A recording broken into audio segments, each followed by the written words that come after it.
అధ్యక్ష పదవి కోసం చాలా మంది పోటీ పడ్డారు. మధుయాష్కి, మహేష్ కుమార్ గౌడ్ ఇద్దరు కూడా పోటీ పడ్డారు. కానీ తెలంగాణ ముఖ్యమంత్రి రేవంత్ రెడ్డికి అనుకూలంగా ఉండే మహేష్ కుమార్ గౌడ్నే ఏఐసిసి అధిష్టానం పిసిసి అధ్యక్షుడిగా ప్రకటించింది. ఇప్పటివరకు టీపీసీసీ పగ్గాలు, ముఖ్యమంత్రి బాధ్యత పదవి రేవంత్ రెడ్డి చేతిలోనే ఉన్నాయి. ఇప్పటివరకు టీపీసీసీ పగ్గాలు రేవంత్ రెడ్డి చేతిలోనే ఉన్నాయి. ఆ పగ్గాలు ఇప్పుడు మహేష్ కుమార్ గౌడ్ చేతిలో పెడుతున్నారు. రేవంత్ రెడ్డి వారసుడిగా ఇప్పుడు మహేష్ కుమార్ గౌడ్ ఆ బాధ్యతలను స్వీకరిస్తున్నారు. తెలంగాణ పిసిసి చీఫ్గా మహేష్ కుమార్ గౌడ్ను అధికారికంగా ప్రకటించింది కాంగ్రెస్ అధిష్టానం. ఆ లెటర్ని కూడా మనం ఆర్టీవీ స్క్రీన్ పైన చూడొచ్చు. ఇప్పటివరకు మధుయాష్కి కూడా పోటీ పడ్డారు. తెలంగాణ పిసిసి అధ్యక్ష పదవి దాదాపు మహేష్ కుమార్ గౌడ్కే వచ్చే అవకాశం ఉంది అని ఆర్టీవీ ముందు నుంచి చెప్తూ ఉంది. ఢిల్లీలో జరుగుతున్న పరిణామాలను ఆర్టీవీ ఎప్పటికప్పుడు తెలుసుకుంటూ ఉంది. ఎవరి చేతిలోకి టీసీసీ పగ్గాలు వెళ్ళే అవకాశం ఉంది అని. మహేష్ కుమార్ గౌడ్ రేవంత్ రెడ్డికి చాలా అనుకూలమైనటువంటి వ్యక్తి. రేవంత్ రెడ్డి తొలి నుంచి మహేష్ కుమార్ గౌడ్కే పిసిసి బాధ్యతలు అప్పగించాలి అని చూశారు.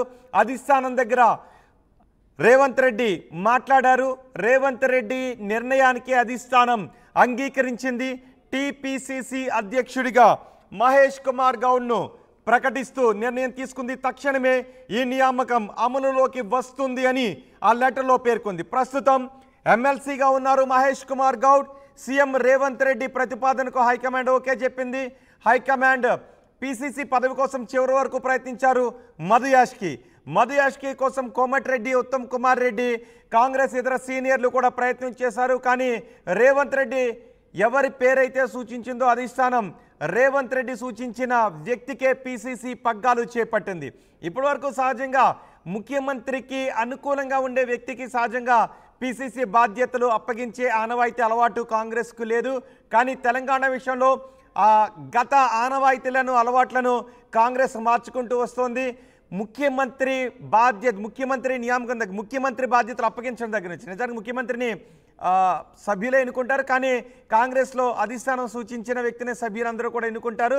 సో రేవంత్ రెడ్డికే ముఖ్యమంత్రి బాధ్యతలు అప్పగించేంత వరకు రేవంత్ రెడ్డి ముఖ్యమంత్రిగా బాధ్యతలు స్వీకరించడానికి, ఇప్పుడు రేవంత్ రెడ్డి చెప్పిన వ్యక్తికే పిసిసి బాధ్యతలు అప్పగించడానికి అధిష్టానం గత సంప్రదాయాలకు వ్యతిరేకంగానే పనిచేసింది. ఇప్పుడు ప్రస్తుతం మహేష్ కుమార్ గౌడ్ ఎమ్మెల్సీగా ఉన్నారు. తొలి నుంచి కూడా మహేష్ కుమార్ గౌడ్కి తనకు అనుకూలంగా ఉండే వ్యక్తికే పిసిసి పగ్గాలు ఇప్పించుకోవాలి అని రేవంత్ రెడ్డి ప్రయత్నం చేస్తూ ఉన్నారు. కానీ తెలంగాణ సీనియర్లు మాత్రం తమకు అనుకూలంగా ఉండే వ్యక్తికి, తమలో ఒకరికి పిసిసి పగ్గాలు ఇప్పించుకోవాలి అని తొలి నుంచి కూడా ప్రయత్నం చేస్తున్నారు. అందులో భాగంగా గాంధీ కాంపౌండ్కి, గాంధీ కుటుంబానికి అత్యంత సన్నిహితులుగా ఉండే మధుయాష్కి గౌడ్ చాలా ప్రయత్నాలు చేశారు. కానీ రేవంత్ రెడ్డి సూచించిన వ్యక్తికే, రేవంత్ రెడ్డి చెప్పిన వ్యక్తికే, రేవంత్ రెడ్డికి అనుకూలంగా ఉండే వ్యక్తికే తెలంగాణ పిసిసి పగ్గాలు కూడా అప్పగించారు. మా ప్రతినిధి మధు ఉన్నారు పూర్తి సమాచారం అందించడానికి. మధు, తెలంగాణ సీనియర్లు మధుయాష్కి టీపీసీసీ పగ్గాలు అప్పగించాలని చాలా ప్రయత్నం చేశారు. కానీ రేవంత్ రెడ్డి మాత్రం తనకు అనుకూలంగా ఉండే మహేష్ కుమార్ గౌడ్కే టీపీసీసీ పగ్గాలు తన తర్వాత ఆయన చేతిలో పెట్టాలని ప్రయత్నాలు చేశారు. చివరికి అధిష్టానం రేవంత్ రెడ్డి నిర్ణయాన్నే ఓకే చేసింది. ఇప్పుడు గాంధీ భవన్ దగ్గర ఎటువంటి పరిస్థితులు కనిపిస్తున్నాయి? ఎగ్జాక్ట్లీ, నిజంగానే ఆ ఉత్కంఠకు తెరపడింది కాంగ్రెస్ పార్టీలో. పిసిసి ప్రెసిడెంట్ ఎవరు కానున్నారనే దానికి మొత్తానికి మహేష్ కుమార్ గౌడ్ పేరు చాలా అనూహ్యంగా చవితికి ఒక రోజు ముందు, కొన్ని గంటల ముందు ఆయన పేరు అనౌన్స్మెంట్ చేస్తూ ఏఐసిసి నిర్ణయం తీసుకోవడం జరిగింది. యాక్చువల్గా ఇక్కడ ఉన్నటువంటి నాయకులకు కూడా ఎవరికి ఈ రోజే పేరు అనౌన్స్మెంట్ ఉందో అనేటువంటిది తెలీదు. రేపు చవితి ఉంది. రేపు వినాయక చవితి సందర్భంగా గాంధీ భవన్లో వినాయక చవితికి సంబంధించినటువంటి ఉత్సవాలు నిర్వహిస్తూ ఉన్నారు. గణేష్ పూజ నిర్వహిస్తూ ఉన్నారు రేపు గాంధీ భవన్లో. ఆ కార్యక్రమానికి వర్కింగ్ ప్రెసిడెంట్ హోదాలో మహేష్ కుమార్ గౌడ్ హాజరవుతారంటూ గాంధీ భవన్ వర్గాలు అధికారిక సమాచారం వెల్లడించాయి. సరే, అటు వర్కింగ్ ప్రెసిడెంట్గానే హాజరవుతాయని అంటే వాళ్ళకు కూడా పూర్తి స్థాయిలో తెలీదు. సో సడన్గా ప్రెసిడెంట్గా అనౌన్స్మెంట్ చేస్తూ ఇమ్మీడియట్గా ఎఫెక్ట్, ఇప్పటి నుంచే ప్రెసిడెంట్గా ఆయనను ఎఫెక్ట్ ఉంటుందనేటువంటిది ఏఐసిసి చాలా స్పష్టంగా తెలియజేయడంతో మొత్తానికి కాంగ్రెస్ పార్టీ ప్రెసిడెంట్ ఎవరవుతారనేటువంటి ఒక చర్చకు పులి స్టాప్ పెట్టే ప్రయత్నం చేసింది. తీవ్ర పోటీలో మధుయాష్కి గౌడ్ ఉన్నారు. మధుయాష్కి గౌడ్ కూడా కాశ్మీర్ సంబంధించినటువంటి ఎన్నికల సమయం సందర్భంగా రాహుల్ గాంధీని బిజీ షెడ్యూల్లో కూడా సమయం తీసుకొని రాహుల్ గాంధీని కలిసి పిసిసి ప్రెసిడెంట్ కోసం ప్రయత్నం చేశారు అనేటువంటి వార్తలు వినిపించాయి కాంగ్రెస్ పార్టీలో. కానీ ఫుల్ స్టాప్ పెట్టే ప్రయత్నం చేశారు. మహేష్ గౌడ్ పేరు అనౌన్స్మెంట్ చేస్తూ ప్రస్తుతమైన వర్కింగ్ ప్రెసిడెంట్గా ఉన్నారు. 2014లో ఎమ్మెల్యేగా పోటీ చేశారు, ఓటమి చూస్తారు. అప్పుడు ఈ 2000 తర్వాత 2023 సంబంధించినటువంటి అసెంబ్లీ ఎన్నికల్లో పార్టీ పోటీ చేయొద్దు అనేటువంటి ఆదేశిస్తే పోటీకి దూరంగా ఉన్నారు. ఎమ్మెల్సీ ఆయనకు అవకాశం కల్పించింది. సో పిసిసి కూడా అదనంగా అవకాశం కల్పించినటువంటి సిచ్యువేషన్. నిజంగానే గత ఉమ్మడి ఆంధ్రప్రదేశ్ నుంచి ఇప్పుడున్నటువంటి తెలంగాణ పొలిటికల్ స్ట్రాటజీ, తెలంగాణకు సంబంధించినటువంటి పొలిటికల్ స్ట్రాటజీ అబ్జర్వ్ చేస్తే ఎవరైతే పవర్ఫుల్ క్యాండిడేట్ సీఎంగా ఉంటారో ఆయనకి వైరివర్గం ఆపోజిషన్ కాస్త ఏఐసిసికి దగ్గరగా ఉన్నటువంటి వ్యక్తి, ఇక్కడ ముఖ్యమంత్రికి కాస్త భిన్నాభిప్రాయాలు ఉన్నటువంటి వ్యక్తిని పీసీసీగా నియమించినటువంటి సిచ్యువేషన్ గతంలో కొనసాగింది. కానీ ఇక్కడ మాత్రం పీసీసీ చీఫ్గా ఉన్నారు, ముఖ్యమంత్రిగా రేవంత్ రెడ్డి ఉన్నారు. కాబట్టి ఆయన సూచించినటువంటి వ్యక్తికే పీసీసీ పదవి లభించింది అనేటువంటిది పార్టీ వర్గాల్లో భారీగా చర్చ ఉంది. సో సౌమ్యుడిగా పేరుంది, చాలా సాఫ్ట్గా రియాక్ట్ అవుతారు కార్యకర్తలతో, నాయకులతో. ఎలాంటి వివాదాలకు తావులేదు. మహేష్ కుమార్ గౌడ్ నిజామాబాద్కి సంబంధించినటువంటి వ్యక్తి, ఆయన పేరు అనౌన్స్మెంట్ కావడం అనేటువంటిది ప్రస్తుతం ఒక ఫుల్ స్టాప్ పెట్టే ప్రయత్నం చేశారు.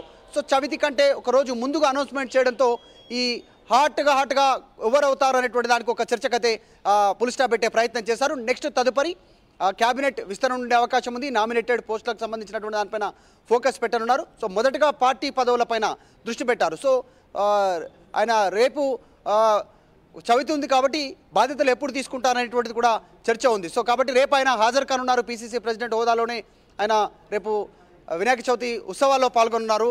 గాంధీ భవన్లో చాలా తర్జన భర్జన జరిగింది. ఇటు సీనియర్స్ కొంతమందిని సూచించారు, ఇటు రేవంత్ రెడ్డి సంబంధించిన వర్గం సూచించారు. కొత్త పేర్లు తెరపైకి వచ్చాయి. రెడ్డి సామాజిక వర్గం నుంచి ముఖ్యమంత్రి ఉన్నాడు కాబట్టి ఇక్కడ పార్టీకి ప్రెసిడెంట్గా బీసీకి అవకాశం ఇవ్వాలంటే చర్చ సాగిన నేపథ్యంలో ఎస్టీ వ్యక్తికి ఎలా ఇస్తే, షెడ్యూల్ ట్రైబ్కి ఇస్తే ఎలా ఉంటుంది అనేటువంటి ఒక చర్చ, లేదు ఎస్సీలకు పార్టీ అధ్యక్ష పదవి ఇస్తే ఎలా ఉంటుంది అనేటువంటి కొత్త మహేష్ కుమార్ గౌడ్ నియామకంతో తెలంగాణ సీనియర్లు అంతా హ్యాపీగానే ఉన్నారా? ఎగ్జాక్ట్లీ. ఇప్పుడు చూడాలి వాళ్ళు ఎట్లా రియాక్ట్ అవుతారో. ఎందుకంటే చాలామంది ఇటు మహేష్ గౌడ్తో సాన్నిహిత్యం ఉంది, ఇటు మధుయాష్కి గౌడ్తో కూడా సాన్నిహిత్యం ఉంది. 1986 నుంచి మహేష్ గౌడ్ పార్టీతో కొనసాగుతున్నారు.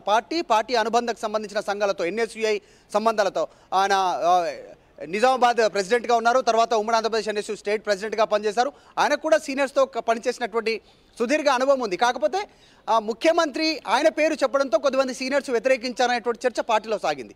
కానీ చాలా మటుకు మధుయాష్కి గౌడ్ మొగ్గు చూపారు, మధుయాష్కి గౌడ్ వైపు నిలబడ్డా అనేటువంటి చర్చ ఉన్నప్పటికీ కూడా ప్రస్తుతం మహేష్ గౌడ్ కూడా చాలా సీనియరు, మొదటి నుంచి ఉన్నారు. దాదాపు 38 సంవత్సరాలుగా కాంగ్రెస్ పార్టీతో ఆయన ట్రావెల్ చేస్తూ ఉన్నారు.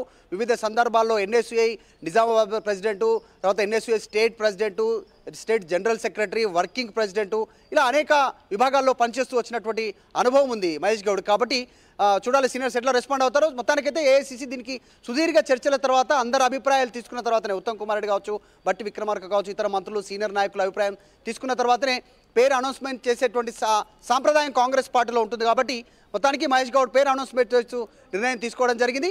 సో ఇమీడియట్ ఎఫెక్ట్ ఇప్పటి వరకు